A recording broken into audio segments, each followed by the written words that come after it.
everyone, welcome back. So today for you, I have a book haul. I have 20 books to share. I randomly stepped into a half-price books near my house yesterday, and I picked up a couple. And when I went to check out, there was a flyer that today and tomorrow from 10 to 5, half-price books has a warehouse 20 minutes from my house, and they were having a sale. Everything $2 and under. So right after work, I went over there and grabbed some more books, and I might even go back tomorrow. Who knows? But for today, I have 20 books to share with you. I'm going to go through them kind of quickly because it's time to eat dinner. I'm losing light and all the things. So we're just going to kind of go through them. I'll tell you a little bit of why maybe I picked it up. So this first stack I'm going to go through are the books that I bought the first day. So I paid a little more money for them. But I was just talking in my last video about how I needed a better copy of this one, and it's rare to find a copy in this good of condition since it's such an older book. Like, the pages aren't yellowed, there's no crack in the spine, but I just told you guys what this one is about, so I'm not going to go into it, but I was super excited to get a hold of that one. On the clearance section for $3 was Out of the Easy by Ruta Sepetys. She's a young adult author. She does historical fiction. This one takes place in 1950s French Quarter, New Orleans. We are following a 17-year-old named Josie who is silently stirring a pot of her own. I'm not going to read any more. It's Ruta Sepetys. You're going to get captivating characters, historical fiction, and it's going to be a good time. I love it. Next one was $4.99. Not bad. Cinder by Marissa Meyer. I apologize about all the stickers. I have a lot of work to do. I've heard great things about this years ago. I just never got on the train because it is young adult. But recently, Amber from Books and Beaches read this and really loved it. So I was like, you know what? When I saw this, and it's a perfect, brand new, probably never read book, I grabbed it. So this is a Cinderella retelling with a science fiction like twist to it. So I don't know, it's a little out of my comfort zone, but we're gonna try it out. Next, I heard about this series from Audrey Chapter and Converse's channel, and this is Ragnar Jonasson. It's translated from, and the author's from Iceland, but this is gonna be a dark police procedural drama. I'm hoping to get the same feels as I did when I read The Girl with the Dragon Tattoo years ago. I really enjoyed that trilogy when I read it, so I'm kind of hoping to get some of the same vibes from that. But we have a dead body that brushes up onto the ocean, and there's a dead Russian girl, and that's all I need to know. This is book 1 in the series, so that sounds pretty good. This next one, I was actually looking for a book called The Dollhouse by Sara Ennis. I heard good things about that. They didn't have that, but they had this book called Little Doves. We have a serial killer vibes in this one. I personally think this cover is horrible. It's ugly. It's ugly. I've seen this book before and haven't picked it up because of the cover. But then once I heard another book by this author was great and had good reviews, so I picked it up. But we are following a girl who's 20 years ago, her sister was abducted, tortured, and killed, and now another girl has gone missing in the same location. It looks like it takes place in Northern Virginia, and we possibly have a serial killer called the Surgeon. We also have cryptic messages being sent to the main character in this book. So I'm going to check it out. I'm hoping that this is going to be a 5-star read and one of those that's just not well known, underrated maybe. I'm always looking for the next like dark thriller to recommend it to you guys that you don't hear about, a lot. It's not on TikTok and Bookstagram too much and all those things. So I'm hoping this is kind of a nice surprise that I can recommend to you guys. Next, we have The How and the Why by Cynthia Hand. I read a Christmas book by her. This is young adult again, but it was $3. I've heard good things about this one, so I picked it up. This one we are following a girl, I believe so a girl who is adopted, and she feels like she just has a lot of questions, a lot of obviously unanswered things about who she is. And there's a series of letters in this book back and forth. I'm not sure, but she kind of just starts trying to discover where she came from. So there's that one. I probably didn't describe that very well, but it was $3 and it's beautiful, and I've heard of it. That's people that have liked it. So next one is a Reese's Book Club pick. It's The Sanitorium by Sara Pearse.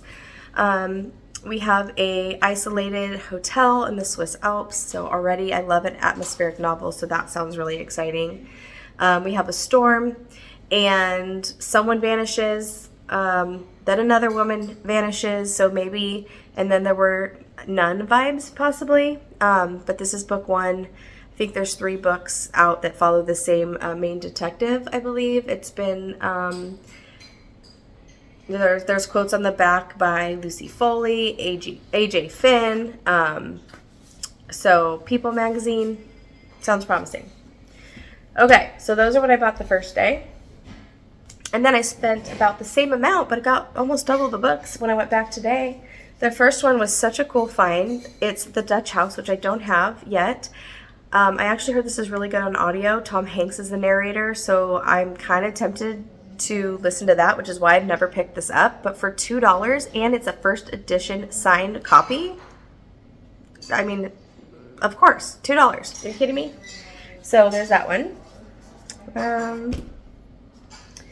The next one is The Luckiest Girl Alive by Jessica Knoll. I haven't read this one yet. Murder mystery.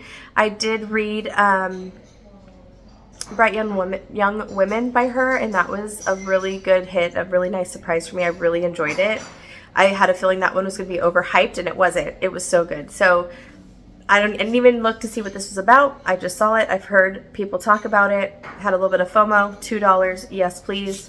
But yeah, it's a thriller. We have a prestigious Bradley school, a teenager. Looks like maybe someone's trying to reinvent themselves with their secrets.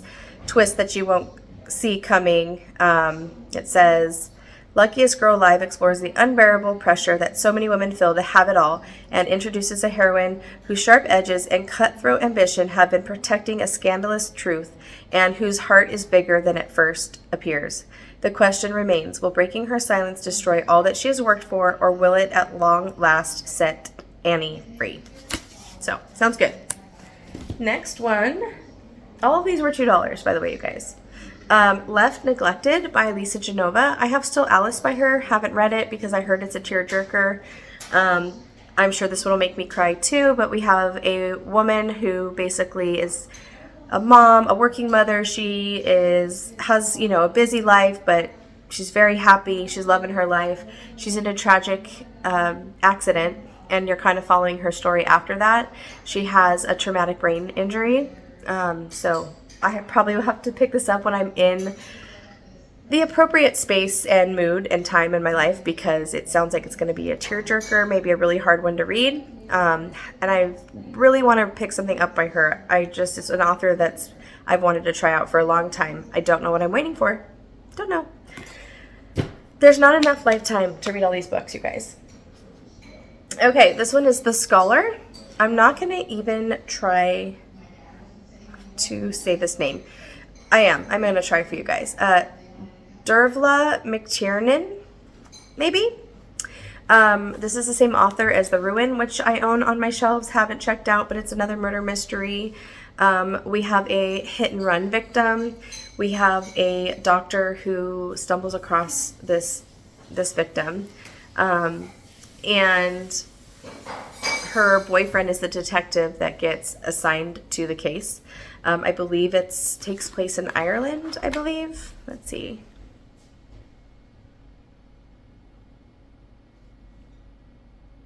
I don't know, but it says the dead girl is carrying an ID that will put this crime at the center of a scandal. Her card identifies her as Caroline Darcy, heir to a parent to the Darcy Therapeutics, Ireland's most successful pharmaceutical company. So that's all I want to know. I love mystery thrillers. For $2, I'll give it a try. Next, something I've never owned, never read, which is a little bit embarrassing because I think a lot of people have read this one. But The Storied Life of A.J. Fikry by Gabrielle Zevin. He also wrote Tomorrow and Tomorrow and Tomorrow, which I haven't read, but I own. And that has gotten all the hype. I was giving some space before I picked that up because of all the hype. I think this one's been made into a movie too. We have A.J. Fikry. The story's about his life. He lives alone. His bookstore is really struggling, but he has a prized possession, a rare collection of poems, and it's been stolen. So a mysterious package appears at the bookstore, and its unexpected arrival gives Fikry the chance to make his life over and see everything anew. So I think this is going to be really heartwarming. There's a little mystery involved, and it's a very popular book that I've never picked up. So for $2, absolutely. Okay, still losing light. We have 8 left to go. This is another translated work, another procedural drama, thriller, mystery. This is book 1. It's by Camila Lackberg, The Ice Princess. It's just been in my want to read list on Goodreads for a long time. Again, can't even tell you what it's about, but it was so cheap I picked it up. This is very suspenseful. I've heard it's been tagged by Anne Rule and other, large sources that it's got really high praise, so that's exciting. It's an international crime writing sensation. So this takes place in a Scandinavian seaside village, and we're following Erika Falk, who returns back to her hometown in Sweden. Her parents died in a tragic death when she was younger, so she hasn't been back in a while. There was the suicide of her childhood best friend named Alex, and Erika herself found Alex's body. So you get a little backstory of who she was and where she's coming from. And I think murders start to happen again, and I'm sure they connect back to her childhood and her parents and her best friend dying. I don't know. We'll see. Unravel by Calia Reed. This one is, I think, a psychological romance or a dark romance. So I don't read this genre very often, but it sounds pretty good. We are following Naomi, who is living currently in a mental hospital, and she starts kind of questioning her sanity and believing the voices in her head. Only the visitors from the outside of this hospital kind of keep her tethered to reality. But Naomi is haunted by memories of a golden summer that twisted into a waking nightmare of obsessive love and fractured truths. So she just got home from college, and Naomi moves in with her best friend, who happens to be a daughter of a Virginia senator. And so at a lavish party thrown by her father, or Lana's father, Naomi meets a sexy stockbroker named Max and finds herself unable to resist his charms. I don't know what happens, but I think something bad happens, and I want to know what it is. Okay. Next one by Julianne Maclean, These Tangled Vines. This, honestly, I just thought this was so pretty. And it's got a really soft cover, and it's a brand new book. I don't think this one has been read either. It's been tagged by Kristen Hermel, who I really like. But we have Fiona. It looks like Tuscany, Italy is where it takes place. It's historical fiction. I think it's a romance. Yeah, it says journey of love, secret, sacrifice, and courage, and the true meaning of family. So this is going to be another one that's just really heartwarming. And I haven't picked up historical fiction in a while, so this might be coming soon. We'll see. The next couple, I think, are actually historical fiction. A couple of them. So, The Circus Train by Amita Parikh, I think that's how you say that. Don't even know what this is about. 1938 timeline, so World War II. It's escalating around the main characters. It sounds like a friendship blossoms into something deeper. But then they are arrested and made to perform in a town for Jews set up by the Nazis. And Lena is separated from everything she knows, forced to make her own way. Lena must confront her doubts and dare to believe in the impossible herself. It says magic, love, destiny, and illusion, a powerful tale of hope, a dazzling delight.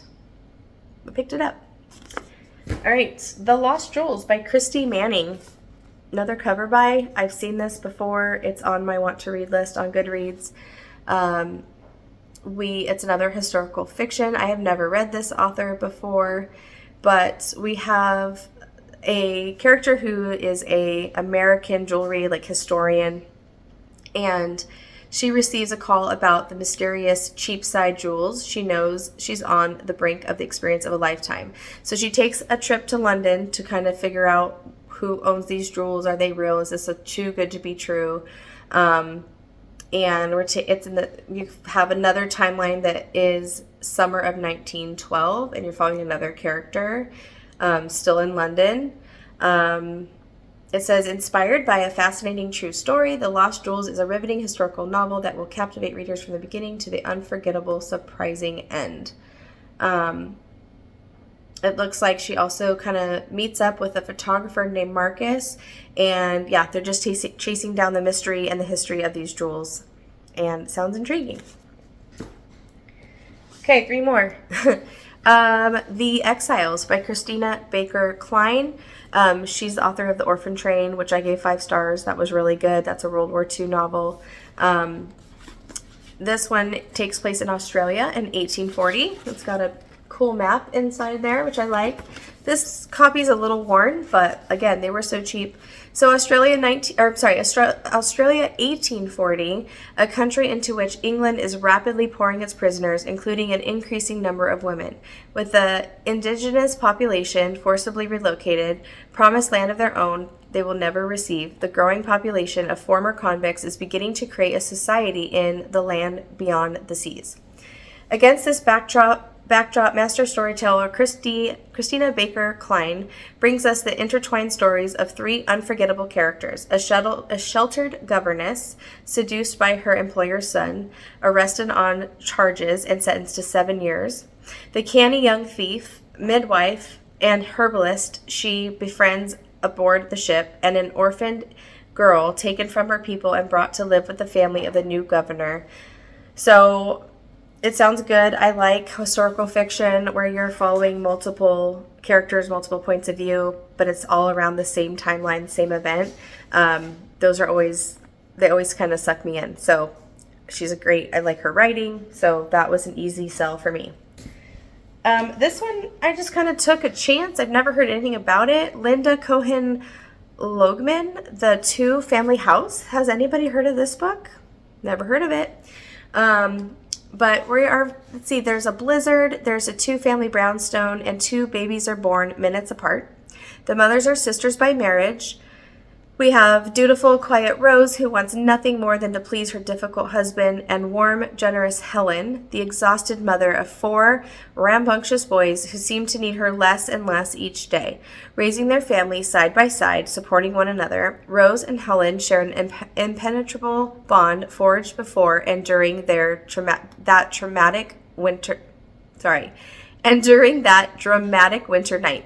So when the storm passes, life seems to return to normal, but as the years progress, small cracks start to appear, and the once deep friendship between the 2 women begins to unravel. No one knows why, and no one can stop it. One misguided choice, one moment of tragedy. Heartbreak wars with happiness and almost but not quite wins. Moving and evocative, The Two Family House is a heart-wrenching, gripping, multi-generational story woven around the deepest of secrets. I've said it before on this channel. I love books about sisters, so that's what drew me into that one. So took a chance on that one. Let me know if you guys have read it. What do you think? Okay, and last but not least is Elisa Wingate. This is Tending Roses. I haven't even heard of this title, but I've read her before and really enjoyed her books and her writing. Before We Were Yours is the one that really sticks out in my mind. This one takes place on a Missouri farm, and we have Kate Bowman, who moves to this farm. It's her grandmother's farm with her husband and her baby son. She learns that lessons that most enrich our lives often come unexpectedly. The family has given Kate the job of convincing Grandma Rose, who is a very stubborn and forgetful woman, to move off her beloved land and into a nursing home. But Kate knows such a change would break her grandmother's heart. So it looks like Kate is trying to find answers. She's discovering things in her grandma's journal. We have themes of family, friendship, and faith, and stories that make Kate see her life and her grandmother in a completely new way. So that sounds really good. Okay, there you have it. That's 20 books. I'm very excited about all of these. Tomorrow morning I get to wake up and make some coffee and start putting my books back on my finished bookshelves. So I'm really excited to do that and get it ready to film for you guys to show off my amazing husband and his beautiful woodworking that he did. So that is all I have for you guys. Thanks again for taking time out of your busy day, and happy reading. I will see you in my next video. Bye.